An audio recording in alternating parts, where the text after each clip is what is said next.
Meus alunos do sétimo ano, vamos começar mais uma aula, né? E hoje nós vamos estar falando, vamos estar continuando o nosso assunto expressando a arte através do som.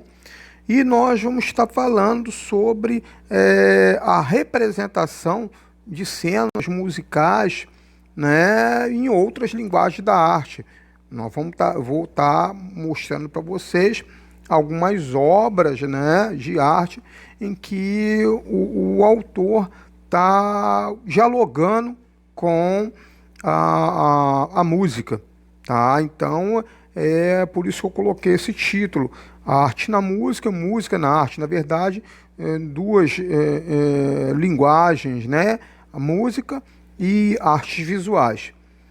E nós vamos concluir esse assunto com os exercícios relativos ao conteúdo. E a nossa aula está baseada na página 32 até a 33. Então vamos lá. Bem, o que eu tenho para acrescentar a vocês, conforme eu falo o relato, o nosso livro didático, né? Muitos artistas do século passado e até do presente, né? Eles pintaram temas religiosos ou temas seculares também, que envolviam e que envolve, tá, a prática, a execução de música através de instrumentos musicais, tá? E a arte, né, também se expressa por meio da música. Aliás, a música é uma das linguagens da arte. E nessa aula a gente vai estar apreciando uma série de obras, né, de artes visuais que retrata a música e seus elementos das mais diversas formas. Bem, o nosso livro cita, né, uma obra de Meloso di Foli, né, é um pintor italiano, tá, que ele produziu uma obra, né, chamada Anjos Tocando Instrumentos. Na verdade, não é um quadro, é um painel pintado pela técnica do afresco, costuma se chamar painel, costuma se chamar mural, costuma se chamar afresco. Na verdade, afresco não é a forma correta de se dirigir, de se referenciar a obra. Por quê? Porque afresco ela é uma técnica. O que é o afresco? O afresco, geralmente, ela é feita em cima de parede. Por isso que o afresco também é chamado de mural, pintura mural, porque vem de muro, vem de parede. Então, o processo consiste no seguinte: geralmente o pintor de afresco ele é auxiliado por um pedreiro. Então, o pedreiro vai numa parede já embolsada, né? Que tem gente que chama de rebocada, embolsada, bem lisinha, bem nivelada, e ele passa naquela parede uma nata, uma pasta, né, de cal ou de gesso. E enquanto essa massa, né, esse cremezinho ainda está bem úmido, bem molinho, bem fresco, tá? O pintor vem e vai aplicando o pigmento, formando o desenho. Esse desenho ele é absorvido pelaquela nata de cal, enquanto ainda está bem molinho, bem fresco. Daí o nome da técnica afresco, tá? E é uma técnica muito bacana porque ela fica para sempre, né? A partir do momento que aquela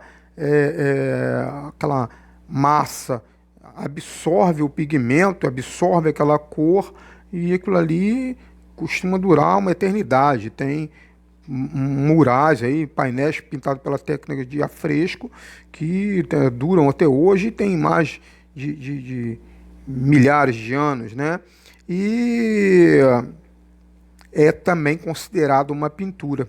Por isso que a gente não pode falar que a pintura é a arte das tintas. Não, não é a arte das tintas, porque existe pintura que não é feita com tinta, é feita com pigmento, como a pintura de afresco. E o Meloso di Foli, ele tem por hábito nas obras dele, né, várias obras, eu andei consultando a obra dele, e ele pinta muito anjo, e geralmente todo anjo tocando um instrumento, tocando harpa, tocando o bandolim, que nem esse que está aqui, e vários anjos, né?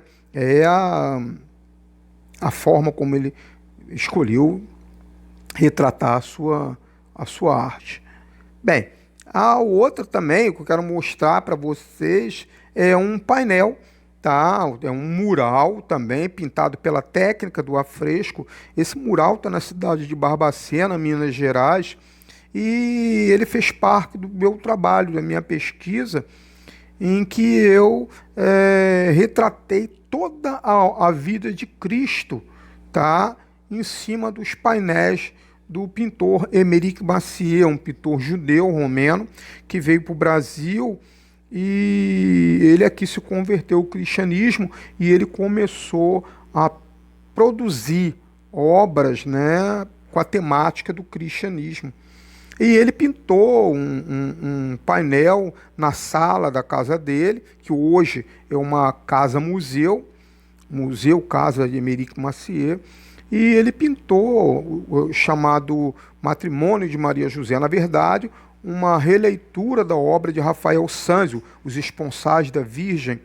E essa obra, né, ele colocou uma orquestra, né, na obra original de Rafael Sanzio, não tem essa orquestra, e ele acrescentou, porque segundo o relato dos familiares, eu conversei com os familiares desse pintor, ele tinha como sonho, como desejo do coração, que os filhos aprendessem música, né? É muito comum na Europa as pessoas terem mais de uma formação, é comum as pessoas terem música nas escolas e realmente tocar, né? Ter um conhecimento musical iniciante, não, as pessoas realmente ter domínio de um instrumento musical. Então, por isso ele tinha essa vontade de que os filhos tivessem essa formação também, tá? E ele fez esse painel e ele incluiu ali uma orquestrinha, tá? E o mais interessante é que a orquestra tem um número de músicos que coincide com o número de filhos que ele teve. Outra obra que eu gostaria de mostrar para vocês é uma obra, né, a arte pop, que é de um pintor, né, serigrafista brasileiro, que é radicado nos Estados Unidos, que é o Romero Brito. Então o nome dessa obra é Latin Grammy, tá? Na verdade ele está retratando a esculturazinha do prêmio de música, que é o Grammy, tá? Então tá aqui, vocês conseguem ver, né? O Grammy, ele é a miniatura de um gramofone, né? Que é a nossa primeira vitrola, né? Então tá aqui a campânula do gramofone, né? Aqui o cano, ele tá listradinho, e aqui vem a base do gramofone, tá? É uma obra, né? E ver que ele inseriu elementos ligados à música. Tem um teclado, tem algumas notas, tem um braço de uma guitarra, tem um meio corpo de uma guitarra com um misto de um violão, dois atabaques aqui embaixo, né? E ele colocou uma clave de sol aqui, algumas colcheias, umas semínima, né? Uma clave de sol também, tem uma clave de sol ali. E ele inseriu uma série de elementos musicais formando um todo, e as obras dele têm essa característica de utilização de cores primárias e cores secundárias, né? Em maior parte cor primária e poucos espaços cor secundária, para formar uma composição bem alegre, cores bem vivas, e ele costuma pintar dessa forma. A outra obra que a gente tem de um pintor, agora um pintor já falecido, o Cândido Portinari, tá? É uma orquestra de choro, né? Então a gente tem ali os instrumentos, os músicos, né? E o nome desse quadro é Chorinho. Portinari descendente de italianos, veio morar no Brasil e ele se fixou em São Paulo, numa cidade chamada Brodowski, tá? E nessa cidade ele iniciou sua carreira como pintor, né? E essa é uma das obras que ele nos legou, tá? O Chorinho. Nós temos também um pintor carioca, né? Também já falecido, chamado Heitor dos Prazeres. Heitor dos Prazeres, músico carioca, sambista, né? Tocava instrumento de sopro, clarinete, e compôs várias músicas, e fundou a escola de samba, e fez parte da roda dos bambas, e numa determinada parte da vida dele, ele se dedicou à pintura. A pintura de cavalete, fez vários quadros e tal, e esse é um dos quadros do Heitor dos Prazeres, o flautista e o ritmista, tá? É fácil você identificar uma obra do Heitor dos Prazeres. O Heitor dos Prazeres, ele pintou o cotidiano do morro carioca, da favela carioca, tá? Notem que os personagens deles, todos eles olham para cima, é sempre olhando para cima. Se você pegar na internet, jogar lá e todos os prazeres no Google, vai aparecer uma série de obras dele, e observe esses detalhes. O rostinho dos personagens do quadro dele estão sempre olhando para o alto, tá? Tem essa peculiaridade com as obras do Heitor dos Prazeres, e ele pinta o cotidiano da classe menos favorecida, os habitantes dos morros cariocas, tá? Bem, a gente tem aqui, né, uma obra de um pintor espanhol chamado Pablo Picasso, tá? É o mesmo que pintou uma tela muito famosa chamada Guernica, que foi uma obra de protesto ao bombardeio da aviação nazista em cima da cidade do mesmo nome, a cidade espanhola de Guernica. Então, aqui o Pablo Picasso, ele era cubista, né? O que é cubismo? O cubismo é um movimento da arte visual, da arte plástica, em que o elemento básico da pintura, de retratar as coisas através da arte, era utilizando os três elementos geométricos, tá? O quadrado, o retângulo, o cubo, tá? E o círculo. Então, por meio desses três elementos geométricos, os cubistas produziam sua obra. Olhem que a obra do Pablo Picasso, ela tem esses três movimentos, esses três elementos tranquilamente. Tá aí, com isso, esses três elementos, ele formou a obra, os três músicos. Tá? Vemos aqui, ó, uma partitura, o rosto, né, tem um formato geometrizado, né? Ele pinta um arco ali, tem um arco, né, tem um teclado, e nisso ele forma a obra dele. Nós temos também uma obra do Di Cavalcanti, um pintor muito importante, trabalhou na decoração do Teatro Municipal do Rio de Janeiro. Ele aqui fez a obra Músicos, tá? E tem um flautista e parece que é um clarinetista. E tem um músico lá atrás que parece que está tocando um violão, tá? Nós temos também uma obra faz parte da vanguarda russa, Leonid Efremovich, tá? Os Músicos, é uma pintura com palheta, né? E a pintura é uma técnica moderna, usa cores vivas, e ele não é com pincel, é uma espécie de uma paletazinha que ele passa camadas de tinta, né? Não passa aquela coisa líquida, é bem pastosa mesmo e fica aquele relevo na pintura, formando esse conjunto de cores vivas, muito bonitas, né? E são quadros, todos eles, é um pintor contemporâneo, ele é vivo ainda, né?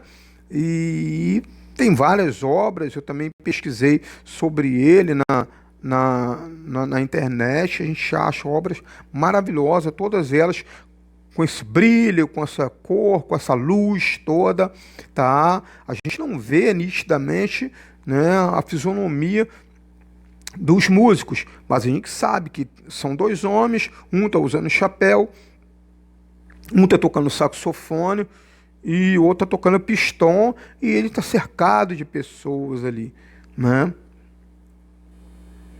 Bem, agora falando um pouco de Brasil, né? Minas Gerais em especial, vamos falar sobre Mestre Ataíde, tá? O Mestre Ataíde ele trabalhava em decoração de igrejas na época de Minas, estava no auge da produção de ouro, tá? E essa riqueza toda das minas, tá? Ela acabou sendo refletida na riqueza das igrejas. Então, alguns adeptos, alguns adeptos da Igreja Católica, eles funcionavam como mecenas. O que é mecenas? É aquela pessoa que acolhe, ela contrata um artista para fazer uma obra de arte para ela. E muitas dessas pessoas que ficaram ricas com a extração de ouro e pedras preciosas, elas faziam votos, faziam promessas, e nessas promessas incluía enfeitar a igreja. Então elas pagavam os pintores para trabalhar na decoração da igreja. E o mestre Ataíde, ele prestou muito desse serviço. Vocês podem ver que tem algumas listras assim no desenho.